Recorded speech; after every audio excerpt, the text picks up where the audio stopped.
We're talking to South African expats in the UK this afternoon to get their views on the Brexit referendum result. We're joined over Skype by Londoner Mark Braithwaite, who is also a foreign exchange broker, which puts him in a great position to comment on the knock-on effects of this result. Mark, were you just as surprised as the rest of the world seems to be in the referendum's result?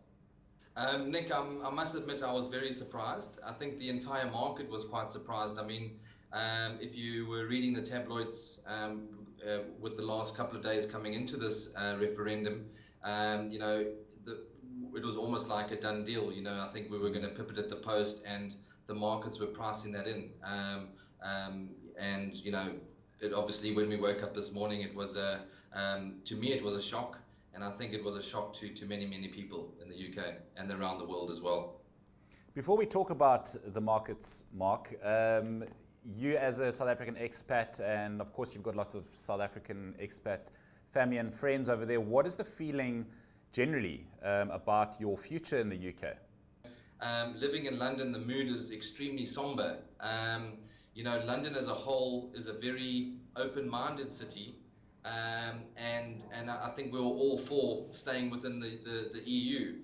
I think now, and rightly so, there's a lot of fear amongst everyone in the UK, from Europeans working in the UK, what's going to happen with their job status, etc., as well as Londoners now trying to work out how's this going to affect their travel, how freely are they going to be able to travel around Europe? Are Schengen visas coming back into play?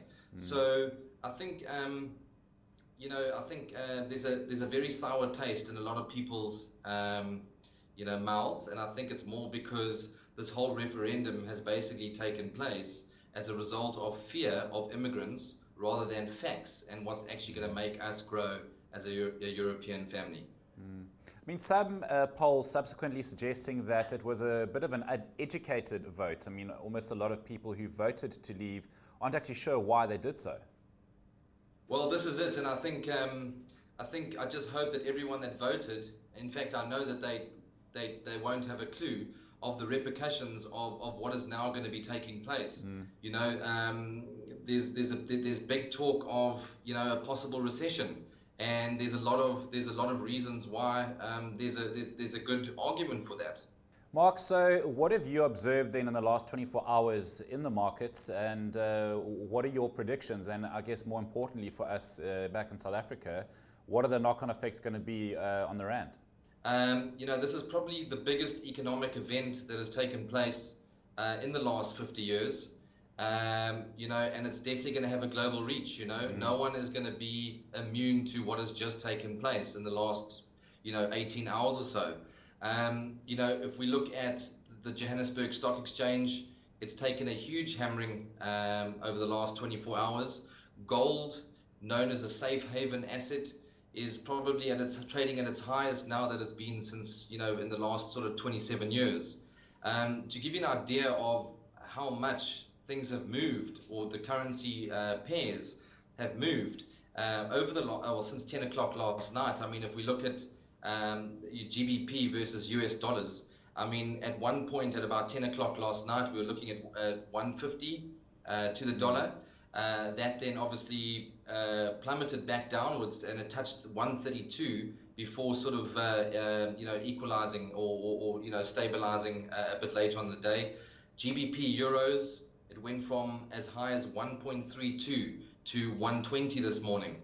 The pound rand went from as high as 22 to 1 at 2 a.m. this morning, and before plummeting down to 20.34. Look, it is stabilized a bit. It's now at 20.74 against the rand, but the rand has looked pretty favorable compared to the pound in the last 24 hours. US dollar rand actually went the other way, and the rand depreciated right up to 15.59s before coming back down to 15.09 earlier on today. So there's so much volatility, so many swings. I mean, we haven't seen swings like this since the 2008 crisis. And Mark, David Cameron, the Prime Minister, then stepping down as many people predicted would happen if the result had gone this way. The next person in charge obviously has a huge task ahead in the next 2 years in terms of trade agreements, negotiations. What do you think can be salvaged? Yeah, I mean, it's really hard to say. I mean, I'd rather, I've got more chance of predicting the South Africa versus Ireland game than trying to predict what's going to happen now. I think one has to, remain positive and believe that there's also room for new opportunities.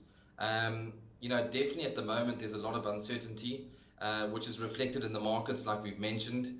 And when there are upsets like this, there was definitely a Remain on the cards. This Brexit has come as a big shock, and I think with these big shocks there are a lot of knee-jerk reactions.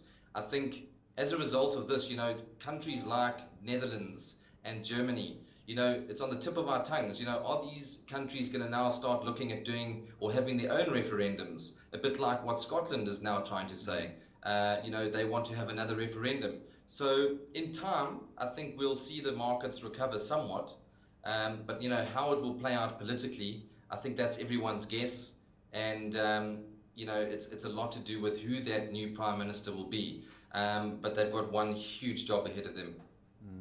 Mark, finally, South African expats in the UK, do you think that they might be tempted to come back home? I mean, would it be as drastic as that when you say knee-jerk reactions? Well, I mean, South Africa is just an amazing place. I am biased and what have you, but I think, in terms of a South African expat being in London, I think now most people have either got an ancestral visa or a British passport. So it's not going to affect them in terms of their status as much.